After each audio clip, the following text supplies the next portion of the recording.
बिहार सरकार ने पूर्व सांसद आनंद मोहन को एक बड़ा तोहफा दिया है। सरकार के विधि विभाग ने उनकी रिहाई का आदेश जारी कर दिया है। इस वक्त खुद वो हमारे साथ है। सर, ये क्या कहेंगे मुख्यमंत्री नीतीश कुमार को या डिप्टी सीएम तेजस्वी? हुआ हम उसका स्वागत करते हैं और राज्य सरकार और खास करके मुख्यमंत्री जी का आभार प्रकट करते हैं। एक केवल आनंद मोहन को रिहाई के लिए पूरा कानून में बदलाव करना पड़ा? बिल्कुल नहीं, ये बिल्कुल गलत बात है। ये उड़ाई गई खबर है। ये ऐसा जो बोलते हैं वो सुप्रीम कोर्ट और हाई कोर्ट की अवमानना करते हैं। सुप्रीम कोर्ट ने कहा, हाई कोर्ट ने कहा, बार बार कहा है केंद्र और राज्य सरकारों को कि कानून और दंड विधान में एकरूपता लाइए। मर्डर केस में कहीं 11 साल, कहीं 9 साल, कहीं 14 साल, कहीं 16 साल नहीं हो सकता और आजीवन कारावास की सज़ा का मतलब होता है 20 साल। 6 साल सुप्रीम कोर्ट का निर्देश है परिहार दो। अगर वो काम करता है, अच्छे आचरण है तो परिहार दो, तो 14 साल होते हैं।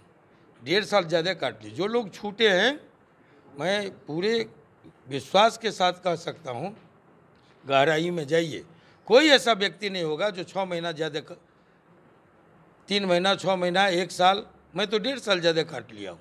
ये कहना कि विभिन्न तरह के लोग छोड़ दिए, विभिन्न तरह के लोग विभिन्न अपराधों में न्यायालय ने सजा दी, उतना पूरा कर लिया, छोड़ना तो है। तो आपके कारण फायदा, आपके कारण फायदा नहीं है। फायदा फिर आपको बता दूं, आपके कारण 26 कैदियों को फायदा हो गया।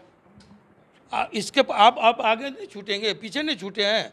आप पता कीजिए कि हर साल में कई बार परिहार बोर्ड बैठता है और जिनकी सज़ा पूरी हो जाती है छोड़ा जाता है। लेकिन मायावती कह रही है कि ये दलित विरोधी सरकार है। नहीं, मायावती को नहीं जानता। कौन मायावती है, कैसी मायावती है, कहाँ की मायावती है, नहीं जानते। मैं पहले से बोल रहा हूँ कि लड़कपन से, बचपन से देश की बड़ी दलित नेता है। नहीं जानते हैं। आप पता करेंगे। 15 साल में याददाश्त में जेल में नहीं, 5 महीना रहिएगा तो समझ में आता है। सर, ये बताइए, बीजेपी के भी कुछ नेता इसका विरोध कर रहे हैं। बीजेपी के कुछ नेता अभी बयान दे के गए हैं, लगातार बोलते रहे हैं कि आनंद मोहन जी को छूटना चाहिए। विभिन्न मंचों से बोले हैं। बीजेपी के जो पुरखे हैं, अटल जी, आडवाणी जी, वो भी हमको बगल में बिठाते थे, हमसे समझौता राजनीतिक किए हैं। घोषणा पत्र अटल जी के साथ, जॉर्ज के साथ, मेरा भी, नवीन पटनायक के साथ, है ना, मेरा भी मेरे हस्ताक्षर से एनडीए का घोषणा पत्र भी जारी हुआ है। उनको ये भी पता करना चाहिए। सर, ये बताइए, 2024 का लोकसभा चुनाव जो है, उसमें आप देश में किस तरीके का माहौल देख रहे हैं? एक तरफ नरेंद्र मोदी हैं, दूसरी तरफ नीतीश कुमार जो हैं, वो सारे विपक्ष पार्टी को एकजुट करने में लगे। देखिए, जो भी एकजुटता के लिए निकले हैं, हमने कहा कि मजबूत केंद्र के खिलाफ विकलांग प्रतिपक्ष नहीं चल सकता। अगर ऐसा होता है और लगातार विपक्ष कमज़ोर रहा तो देश में तानाशाही का खतरा होता है, जनतंत्र खतरे में पड़ता है। ये दुनिया का इतिहास है, कोई भारत का नहीं। भारत में भी ऐसा हुआ है। जब विपक्ष बिखरा था, जब विपक्ष कमज़ोर था, तो यहाँ भी सीमित तानाशाही आई, इमरजेंसी आई। उस इमरजेंसी में हम लोग उस लड़ाई में, आपकी अभिव्यक्ति की आज़ादी, जो प्रेस की पर सेंसरशिप की तलवार लटका दी गई, तब 17 साल की उम्र में मैं भी आपकी लड़ाई लड़ा था और जेल गया था। तो मजबूत केंद्र के खिलाफ मजबूत प्रतिपक्ष वक्त का तकाजा है। कभी यही प्रयास गैर कांग्रेसवाद के नाम पर डॉक्टर लोहिया ने किया, कभी कांग्रेस के खिलाफ इसी देश में जयप्रकाश नारायण निकले, और आज अगर नीतीश जी इस प्रयास में लगे हैं तो हम कहेंगे ये स्वागत योग्य कदम है ना, और मजबूत प्रतिपक्ष लोकतंत्र के लिए आवश्यक। सर, करीब 15.5 साल के बाद आप जेल से बाहर आ रहे हैं, तो आपकी जो छवि है उसको क्या एक बार ख़त्म करने की कोशिश करेंगे आगे? जो बाहुबली की छवि है या रॉबिन हुड की, जो आप चस्पा कर दीजिए बाहुबली, आप जो भी, आप आज़ाद हैं। रॉबिन हुड कह लीजिए, कभी बाहुबली कह लीजिए, सबके लिए जो भी कहिएगा हम अंगीकार करेंगे, स्वीकार करेंगे उसको। ये अभिव्यक्ति की आज़ादी है, इससे कोई फ़र्क नहीं पड़ता है। जो छवि हमारी थी वो कभी ख़राब नहीं थी, ना।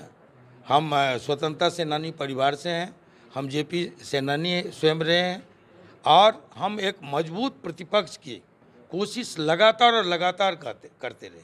जब हमारे साथी सत्ता में जाते थे, लोग सत्ता के लिए पार्टी बदलते हैं। जब हमारे साथी सत्ता में जाते होते थे तब आप देखते होंगे कि आनंद मोहन अलग खड़ा रहता था। तो जो प्रतिपक्ष की भूमिका है मैं वो लगातार निभाता रहा। तो अभी भी प्रतिपक्ष की भूमिका में भी आगे रहेंगे। तो 2024 में आनंद मोहन की भूमिका क्या होगी? अगर लगेगा कि जो ये आपको बता दें कि जो भी राजनीतिक फैसला लेंगे हम, हमारे जो दुर्दिन के साथी है, बुरे दिनों के साथी है, ये ना अकेला जी इधर है, हमारे कुलानंद अकेला जी है, प्रेसिडेंट हैं बिहार के, फ्रेंड्स ऑफ आनंद के, है ना। तो जो भी फैसला होगा हमारा वो निकलने के बाद होगा। ऐसी कोई संभावना कि आप अपनी पार्टी को फिर से एक बार पुनर्जीवित करेंगे? देखिए, अभी संभावनाओं की बात हम नहीं कह सकते।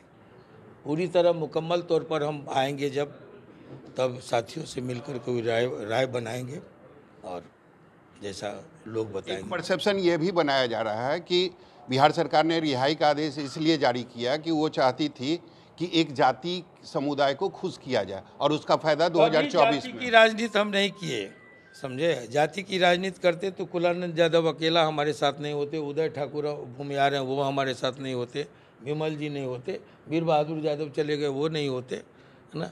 तो ये जो कभी ऐसा नहीं हुआ है ना कभी। देखिए, राष्ट्रीय आंदोलन की उपज है, विरासत हमारा वो है।